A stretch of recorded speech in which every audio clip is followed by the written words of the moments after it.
On a eu cette semaine l'officialisation d'une autre candidature, celle d'Éric Zemmour justement, un clip puis une intervention aux 20h de TF1, tous les deux très commentés, très critiqués souvent, mais finalement est-ce que cette séquence n'a pas permis de ressouder sa base ? C'est une vraie interrogation. Alors, ressouder sa base peut-être, mais c'est vrai qu'il a une problématique d'élargissement quand même, Éric Zemmour. C'est-à-dire qu'on a vu les limites de sa campagne totalement axées sur la question du déclin de la France et de l'insécurité et de l'immigration. Et dans cette déclaration de candidature, il n'a pas réussi pour le moment à élargir ses thèmes.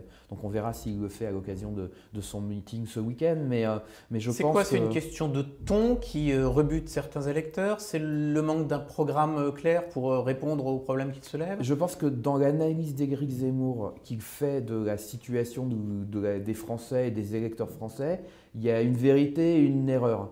La vérité, c'est que oui, le déclinisme est très fort dans la population. Une très grande majorité de Français pensent que la France est en déclin.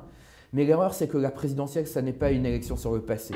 C'est toujours une élection sur laquelle les électeurs, même quand ils sont pessimistes, attendent une projection sur le futur. Ils attendent qu'on leur dise comment on va faire pour qu'elle retrouve toute sa grandeur. Et il a du mal à arriver sur ce terrain-là. On voit qu'on reste très axé sur un passé.